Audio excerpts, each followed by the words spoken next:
الحمدللہ رب العالمین والصلاة والسلام علی رسولہ النبی الکریم اما بعد۔ آج ہمارا عنوان ہے ہجرت حبشہ۔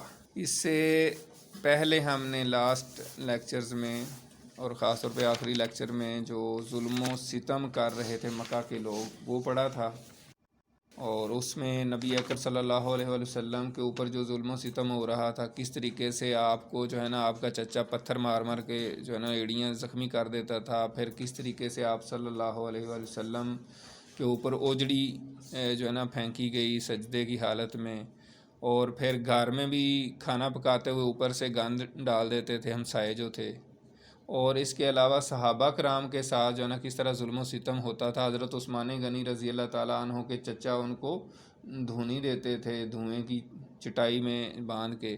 اسی طرح حضرت مصعب بن عمیر رضی اللہ تعالیٰ عنہ جو صحابی تھے، ان کی ماں نے ان کا کھانا پینا یعنی دانہ پانی بند کر دیا تھا، گھر سے نکال دیا تھا، ٹھیک ہے۔ اور اسی طریقے سے حضرت جو ہے نا عمار بن یاسر، ان کے والد حضرت یاسر، ان کی والدہ سمیہ جو تھیں، ان کو کس طریقے سے بے دردی کے ساتھ ابو جہل نے شہید کر دیا تھا، اور وہ اسلام کی پہلی شہیدہ ہیں حضرت سمیہ۔ اس کے علاوہ حضرت خباب بن ارت کے ساتھ کس طرح وہ جلتے ہوئے کوئلوں کے اوپر جو ہے نا ان کو لٹا دیتے تھے۔ اسی طرح حضرت بلال رضی اللہ تعالیٰ عنہ کے ساتھ جس طرح ظلم و ستم ہوتا رہا، وہ کتنا مشہور ہے، آپ جانتے ہیں۔ تو یہ سارے ظلم و ستم جب ہو رہا تھا تو پھر آپ صلی اللہ علیہ وسلم نے صحابہ کرام کو جو ہے نا حبشہ کی طرف ہجرت کرنے کا کہا، اور اس کے ساتھ ساتھ ہی جب زیادہ ظلم و ستم ہو گیا تو وہ بھی ہم نے پچھلی دفعہ پڑھا تھا کہ پھر ایک گھر تھا ارکم بن ابو الارکم کا، جس میں آپ صلی اللہ علیہ وسلم نے صحابہ کرام کو کہا کہ وہاں پہ آپ جو ہے نا جمع ہوا کریں، اور وہاں پہ اب تبلیغ ہم کریں گے، آپ مل کے جب بیٹھ کے کچھ کرنا ہو، پڑھنا ہو، سیکھنا ہو تو وہاں پہ آ جائے کریں۔ یہ ہم نے آخری دفعہ پڑھا تھا نا، یاد ہے نا آپ لوگوں کو؟ تو اس کو کہتے ہیں دار ارکم، ٹھیک ہے۔ اور وہاں پہ پھر جو ہے نا، اور آپ صلی اللہ علیہ وسلم نے صحابہ کرام کو منع کر دیا تھا کہ وہ بالکل ہی زبانی قولاً یا عملاً اسلام کا اظہار نہ کریں تاکہ ان کے ظلم و ستم سے بچا جا سکے۔ تو اس کے بعد پھر اب پہلی ہجرت حبشہ یعنی اس کا عنوان شروع ہوتا ہے۔ جور و ستم کا مذکورہ سلسلہ نبوت کے چوتھے سال کے درمیان یا آخر میں شروع ہوا تھا، اور ابتداً معمولی تھا، مگر دن بدن اور ماہ بماہ بڑھتا گیا، یہاں تک کہ نبوت کے 5ویں سال کا وسط آتے آتے اپنے عروج کو پہنچ گیا، حتیٰ کہ مسلمانوں کے لیے مکہ میں رہنا مشکل ہو گیا، اور انہیں ان مسلسل تکلیفوں سے نجات کی تدبیر سوچنے کے لیے مجبور ہو جانا پڑا۔ انہی سنگین اور تاریک حالات میں سورہ کہف نازل ہوئی۔ یہ اصلاً تو مشرکین کے پیش کردہ سوالات کے جواب میں تھی، لیکن اس میں جو 3 واقعات بیان کیے گئے ہیں، ان واقعات میں اللہ تعالیٰ کی طرف سے اپنے مومن بندوں کے لیے مستقبل کے بارے میں نہایت بلیغ اشارات تھے۔ چنانچہ اصحاب کہف کے واقعے میں یہ درس موجود ہے کہ جب دین و ایمان خطرے میں ہو تو کفر و ظلم کے مراکز سے ہجرت کے لیے اللہ پر بھروسہ کر کے نکل پڑنا چاہیے۔ اللہ تعالیٰ کا ارشاد ہے وَإِذِ اعْتَزَلْتُمُوهُمْ وَمَا يَعْبُدُونَ إِلَّا اللَّهَ فَأْوُوا إِلَى الْكَهْفِ يَنشُرْ لَكُمْ رَبُّكُمْ مِنْ رَحْمَتِهِ وَيُهَيِّئْ لَكُمْ مِنْ أَمْرِكُمْ مِرْفَقًا۔ ترجمہ: اور جب تم ان سے اور اللہ کے سوا ان کے دوسرے معبودوں سے الگ ہو گئے تو غار میں پناہ گیر ہو جاؤ، تمہارا رب تمہارے لیے اپنی رحمت پھیلا دے گا اور تمہارے کام کے لیے تمہاری سہولت کی چیز تمہیں مہیا کرے گا۔ تو اصل اس میں مطلب یہ ہے، مقصد یہ ہے کہ جب ہجرت کی بات ہو رہی ہے اور یہ حکم ہے کہ جب تمہارے ایمان کو اور اسلام کو خطرہ، جان کو خطرہ ہو، ایمان کو خطرہ ہو، تو وہاں سے ہجرت کر جانی چاہیے، اس شہر سے بھی ہجرت کر جانی چاہیے، اس ملک سے، اور اگر کوئی ایسی جگہ ہے جہاں آپ کام کرتے ہیں، جاب کرتے ہیں، تو وہاں اس کو بھی چھوڑ دینا چاہیے اگر ایمان کا خطرہ ہو۔ یہ نہیں سوچنا چاہیے کہ بھائی میں کیا کروں گا، کہاں سے کھاؤں گا۔ ٹھیک ہے نا. تو یہ اصل بات تھی، بیسک بات یہ تھی. اس کے بعد پھر سورہ کہف نازل ہوئی مکہ میں، تو اس میں یہ مضامین بظاہر جو سورہ کہف آپ پڑھیں نا تو اس میں آتا ہے کہ سب سے پہلے صحابہ کہف کا واقعہ ہے کہ ان کے اوپر وہ بادشاہ تھا دقیانوس، تو وہ ظلم و ستم کر رہا تھا سب پہ، تو انہوں نے اس کے خلاف کھڑے ہو گئے کہ ہم نہیں تمہیں خدا مانتے. وہ کہتا تھا میں خدا ہوں، مجھے سجدہ کرو. تو انہوں نے کہا ہم نہیں مانتے. تو انہوں نے کہا کہ پکڑ لو ان کو بھائی، ان کو سزائے موت دیتے ہیں. تو وہ پھر وہاں سے بھاگ گئے اور اللہ تعالیٰ کی مدد سے وہ پھر پہاڑ میں غار میں پہنچے. اللہ تعالیٰ نے ان کو اشارہ کیا کہ آپ وہاں پہنچ جائیں، اور وہاں پہ پھر وہ رہے. تو اس میں یعنی ایک اشارہ موجود ہے کہ جب تمہارے دین اور ایمان کو خطرہ ہو تو وہاں سے ہجرت کر جو، جیسے وہ وہاں سے چھوڑ کے اپنے شہر کو چلے گئے. اچھا، اس کے بعد موسیٰ اور خضر علیہ السلام کا واقعہ ہے، جس سے یہ بات ثابت ہوتی ہے کہ نتائج ہمیشہ ظاہری حالات کے مطابق نہیں ہوتے، بلکہ بسا اوقات ظاہری حالات کے بالکل برعکس ہوتے ہیں. لہٰذا اس واقعے میں اس بات کی طرف لطیف اشارہ پنہا ہے، یعنی چھپا ہوا ہے، کہ مسلمانوں کے خلاف اس وقت جو ظلم و تشدد برپا ہے اس کے نتائج بالکل برعکس نکلیں گے، اور یہ سرکش مشرکین اگر ایمان نہ لائے تو آئندہ ان ہی مجبور مسلمانوں کے آگے سر جھکا کر اپنی قسمت کے فیصلے کے لیے پیش ہوں گے. سمجھ آ رہی ہے؟ یعنی بظاہر مسلمانوں پر ظلم اور ستم ہو رہا تھا، اور ایسے لگ رہا تھا جیسے مسلمانوں کو دبا دیا جائے گا، ختم کر دیا جائے گا ظلم کر کر کے، لیکن اس کا نتائج الٹ ثابت ہوئے. اور حضرت موسیٰ اور خضر کے واقعے میں بھی یہی ہے نا، جو ظاہراً نظر آ رہا ہوتا ہے وہ اس کے الٹ ہوتا ہے. اگر آپ نے قرآن پڑھا ہو اس کا ترجمہ سمجھ کے، تو خضر علیہ السلام اور موسیٰ علیہ السلام کا واقعہ کیا ہے؟ سب سے پہلے وہ ایک کشتی میں سفر کرتے ہیں، تو حضرت خضر علیہ السلام جو ہے وہ کشتی کو توڑ دیتے ہیں، اس کا ایک تختہ توڑ دیتے ہیں. تو حضرت موسیٰ کہتے ہیں یہ آپ نے کیا کیا، یہ غریب لوگوں کی کشتی تھی آپ نے توڑ دی. پھر آگے جاتے ہیں تو وہ ایک لڑکا ہوتا ہے چھوٹا سا، مطلب بچہ ہوتا ہے یا نوجوان سا لڑکا ہوتا ہے، یعنی نو عمر سا، تو اس کو وہ قتل کر دیتے ہیں حضرت خضر. حضرت موسیٰ کہتے ہیں یہ آپ نے کیا کیا، ٹھیک ہے نا. اور پھر ایک دیوار گر رہی ہوتی ہے، ان کو کہتے ہیں یار ہمیں کھانا دے دو. ایک گاؤں سے گزرے ہوتے ہیں، بھوک بڑی لگی ہوتی ہے، تو ان سے کہتے ہیں ہمیں کھانا دے دیں.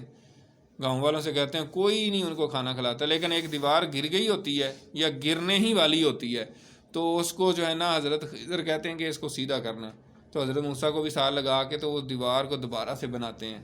تو حضرت موسیٰ کہتے ہیں انہوں نے تو کھانا بھی نہیں کھلایا، آپ ان کی دیوار بنا رہے ہیں. تو یہ بظاہر جو واقعات ہوئے ہیں اس کا مطلب کچھ اور تھا سب کا. کشتی کا انہوں نے توڑا، کشتی کو توڑ دیا، تو اس لیے اس کو عیبدار کر دیا کہ آگے تھوڑا سا آگے جانا تھا، تو وہاں ایک بادشاہ تھا، وہ پوری جو صحیح کشتی ہوتی تھی اس کو وہ قبضہ کر لیتا تھا. جیسے پولیس بعض کا قبضہ نہیں کر لیتے چیزوں پہ، تو ایسے وہ قبضہ کر لے، کہتا تھا یہ جاؤ تم کھیلو اور بس یہ میں نے اب اس کو استعمال کرنا ہے.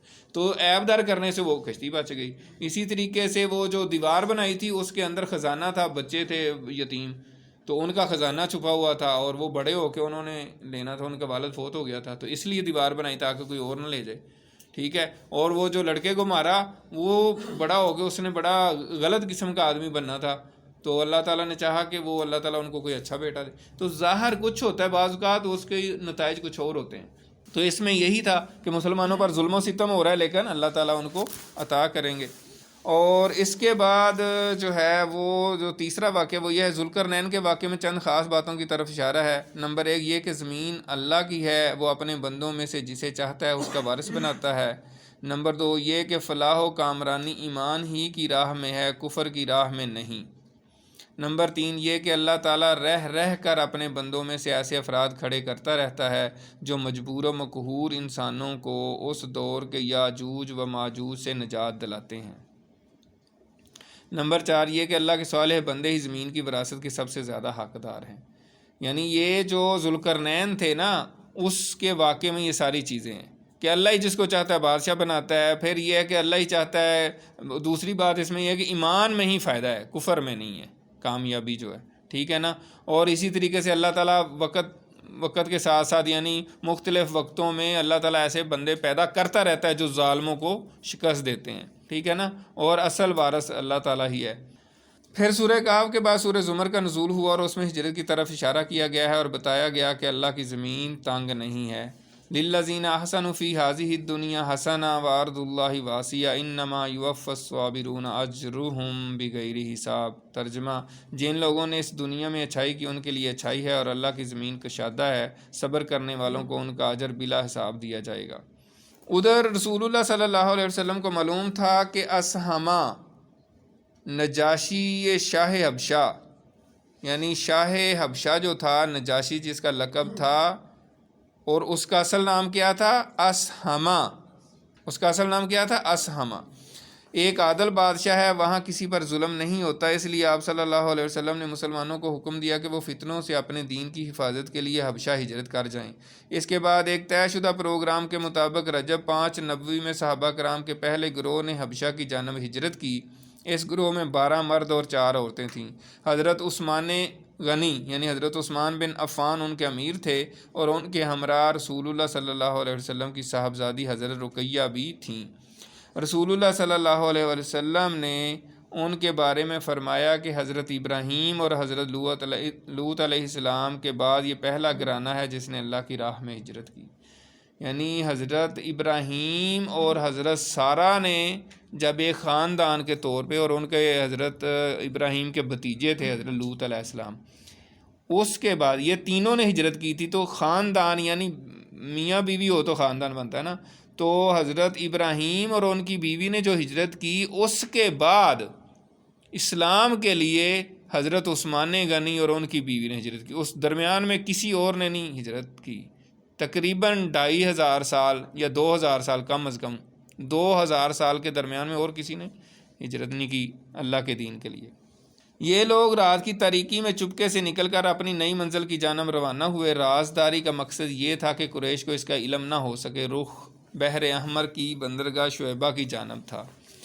خوش قسمتی سے وہاں 2 تجارتی کشتیاں موجود تھیں جو انہیں اپنے دامن عافیت میں لے کر سمندر پار حبشہ چلی گئیں۔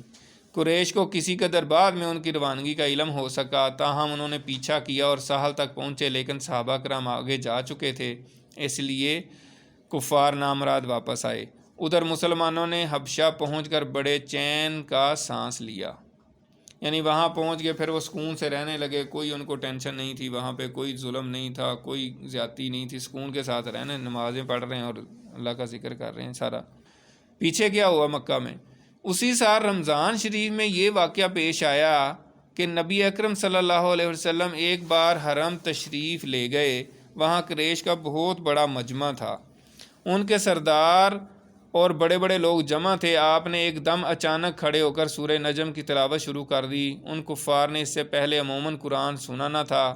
کیونکہ ان کا دائمی وتیرہ قرآن کے الفاظ میں یہ تھا: لا تسمعوا لہذا القرآن والغوا فیہ لعلکم تغلبون۔ اس قرآن کو مت سنو اور اس میں خلل ڈالو، ادم مچاؤ تاکہ تم غالب رہو۔ یعنی عام طور پہ کافروں کا یہ رویہ ہوتا تھا، وہ قرآن کے بارے میں کہتے تھے اس کو نہ سنو، جب قرآن پڑھا جائے شور شرابہ کرو۔ تو اس لیے انہوں نے کبھی قرآن سنا ہی نہیں تھا۔ عام طور پہ عام لوگوں نے، کوئی بیچ میں کچھ لوگ تھے جو سن لیتے تھے، لیکن عام جو زیادہ پبلک تھی انہوں نے نہیں کبھی سنا تھا۔ تو آپ صلی اللہ علیہ وسلم نے اچانک سے جب سورہ نجم کی تلاوت شروع کر دی تو وہ بڑے غور سے سننا شروع ہو گئے۔ وَالنَّجْمِ إِذَا هَوَىٰ مَا ضَلَّ صَاحِبُكُمْ وَمَا غَوَىٰ وَمَا يَنطِقُ عَنِ الْهَوَىٰ إِنْ هُوَ إِلَّا وَحْيٌ يُوحَىٰ۔ ٹھیک ہے، اس طریقے سے جب آپ نے پوری جس کو قرات کہتے ہیں اور صحیح طریقے سے، اور آپ صلی اللہ علیہ وسلم کی تو آواز ہی بہت زبردست تھی، تو وہ بڑے غور سے سننا شروع ہو گئے، اور ان کے کانوں میں ایک ناقابل بیان رعنائی اور دلکشی اور عظمت لیے ہوئے کلام الہی کی آواز پڑی تو انہیں کچھ ہوش نہ رہا۔ سب کے سب گوش بر آواز ہو گئے، کسی کے دل میں کوئی اور خیال ہی نہ آیا، یہاں تک کہ جب آپ صلی اللہ علیہ وسلم نے سورہ کے اواخر میں دل ہلا دینے والی آیات تلاوت فرما کر اللہ کا یہ حکم سنایا کہ فَاسْجُدُوا لِلَّهِ وَاعْبُدُوا، اللہ کے لیے سجدہ کرو اور اس کی عبادت کرو، اور اس کے ساتھ ہی آپ صلی اللہ علیہ وسلم نے سجدہ فرمایا، تو کسی کو اپنے آپ پر قابو نہ رہا اور سب کے سب کافر سجدے میں گر پڑے۔ حقیقت یہ ہے کہ اس موقع پر حق کی رعنائی و جلال نے متکبر لوگوں کی ہٹ درمی کا پردہ چاک کر دیا تھا، اس لیے انہیں اپنے آپ پر قابو نہ رہ گیا تھا اور وہ بے اختیار سجدے میں گر پڑے تھے۔ بعد میں جب انہیں احساس ہوا کہ کلام الہی کے جلال نے ان کی لگام موڑ دی اور وہ ٹھیک وہی کام کر بیٹھے جسے مٹانے اور ختم کرنے کے لیے انہوں نے ایڑی چوٹی کا زور لگا دیا تھا. یعنی اب دیکھیں نا، وہ پہلے تو اسلام کو ختم کرنا چاہ رہے تھے، اب وہ اللہ کے نبی نے قرآن تلاوت کیا تو سجدے میں گئے تو وہ بھی سجدے میں گر پے. تو انہوں نے کہا یہ تو ہم سے غلطی ہو گئی ہے، یہ کیا کر دیا ہم نے بے دھیانی میں. کیونکہ وہ ان کی زبان تھی اور کلام کا بہت زوردار اثر تھا، اور بہت جو بھی سن رہے تھے نا ان کو سمجھ نہیں آئی. وہ اسی ساری رو میں نا، جیسے بندہ کسی کو خاص فیز میں چلا جاتا ہے، تو اس وجہ سے وہ سجدے میں گر گئے. لیکن ان کو بعد میں بہت احساس ہوا. اور اس کے ساتھ ہی اس واقعے میں غیر موجود مشرکین نے ان پر ہر طرف سے عتاب اور ملامت کی بچھاڑ شروع کی، تو ان کے ہاتھوں کے طوطے اڑ گئے. یعنی وہ بہت ٹینشن میں آ گئے کہ یار یہ ہم نے کیا کر دیا ہے. جو وہاں لوگ، جو کافر وہاں پہ موجود نہیں تھے، وہ انہوں نے کہا کہ یہ تم نے کیا کیا ہے، تم بھی سجدے میں چلے گئے. جیسے ابھی کوئی مطلب ہم نیکی کے کام کر رہے ہیں تو جو لوگ مخالفت کرتے ہیں وہ کہتے ہیں یار یہ کیا ہے، لیکن وہ مخالفین میں سے بھی کوئی آ جائے تو واپس جائے گا تو کہیں گے یار تو کل ہمارے ساتھ آج تو بھی چلا گیا ادھر سیرت پڑھنے. مطلب یہ بات ہے، سمجھ آ رہے ہیں نا. تو یہ اس طریقے سے انہوں نے، جو وہاں پہ نہیں تھے، انہوں نے کہا یہ تم نے کیا کیا. اور انہوں نے، جنہوں نے سجدہ کیا تھا، انہوں نے اپنی جان چھڑانے کے لیے رسول اللہ صلی اللہ علیہ وسلم پر جھوٹ گاڑ دیا، اور کیا کہا کہ آپ نے ان کے بتوں کا ذکر عزت و احترام سے کرتے ہوئے یہ کہا تھا. حالانکہ آپ نے کہا نہیں تھا، لیکن انہوں نے اپنی طرف سے بنا لیا کہ یہ کہا تھا تلک الغرانیق الاولیٰ وان شفاعتہن لترتجی. یعنی ترجمہ یہ بلند پایا دیویاں ہیں اور ان کی شفاعت کی امید کی جاتی ہے. جنہوں نے سجدہ کیا تھا وہ جھوٹ بنا کے انہوں نے کہا ہم نے تو سجدہ اس لیے کیا کہ حضور پاک نے نعوذ باللہ من ذالک یہ بات کہی تھی کہ یہ دیویاں بھی ہیں اور ان کی بھی شفاعت ہوگی، تو ہم سجدہ اس لیے کیا ہے. سمجھ آ رہی ہے. ایک بندہ جو جھوٹا ہوتا ہے نا، اب اس نے کر دیا نا نیکی کا کام، وہ اب کہہ رہا ہے کہ نہیں وہ ہم سے نا، یہ ہم نے یہ سنا ہے حضور پاک نے یہ کہا کہ یہ دیویاں بھی ٹھیک ہیں، بت بھی ٹھیک ہیں، تو ان کی بھی شفاعت بھی ہوگی. نعوذ باللہ. اللہ تعالیٰ کے نبی اس لیے آئے تھے، تو انہوں نے اپنی طرف سے گھڑ لیا. حالانکہ یہ صریح جھوٹ تھا جو محض اس لیے گھڑ لیا گیا تھا کہ نبی صلی اللہ علیہ وسلم کے ساتھ سجدہ کرنے کی جو ان سے غلطی ہو گئی ہے اس کے لیے ایک معقول عذر پیش کیا جا سکے. اور ظاہر ہے کہ جو لوگ نبی صلی اللہ علیہ وسلم پر ہمیشہ جھوٹ گڑھتے تھے اور آپ کے خلاف باتیں کرتے تھے، وہ اپنا دامن بچانے کے لیے اس طرح کا جھوٹ کیوں نہ گڑھتے. سمجھ آ رہی ہے.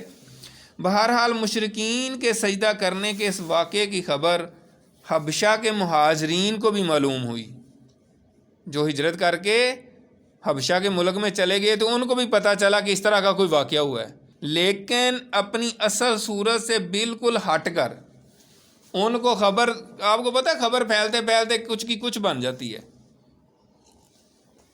تو کیا ان کو پتہ چلا، اپنی اصل صورت سے خبر ہٹ گئی تھی. یعنی انہیں یہ معلوم ہوا کہ قریش مسلمان ہو گئے ہیں، یعنی جتنے بھی مشرک تھے مسلمان ہو گئے ہیں. چنانچہ انہوں نے ماہ شوال میں مکہ واپسی کی راہ لی، لیکن جب اتنے قریب آ گئے کہ مکہ ایک دن سے بھی کم فاصلے پر رہ گیا تو حقیقت حال آشکارا ہوئی. یعنی ان کو اصل بات پتہ چلا کہ وہ مسلمان نہیں ہوئے. پہلے ان کو یہی بتایا گیا یا سمجھ آئی کہ وہ مسلمان ہو گئے ہیں. اس کے بعد کچھ لوگ تو سیدھے حبشہ واپس چلے گئے اور کچھ لوگ چھپ چھپا کر یا قریش کے کسی آدمی کی پناہ لے کر مکے میں داخل ہوئے. ٹھیک ہے جی. تو آج پھر یہاں پہ ہی مکمل کر لیتے ہیں، میرے خیال میں کافی ٹائم ہو گیا. تو اللہ تعالیٰ سے دعا ہے اللہ تعالیٰ ہمیں عمل کرنے کی توفیق عطا فرمائے. نیکسٹ پھر کل جو ہے نا دوسری ہجرت حبشہ اور پھر باقی معاملات جو وہاں ہوئے وہ ہم انشاءاللہ تعالیٰ مطالعہ کریں گے. وآخر دعوانا ان الحمد للہ رب العالمین.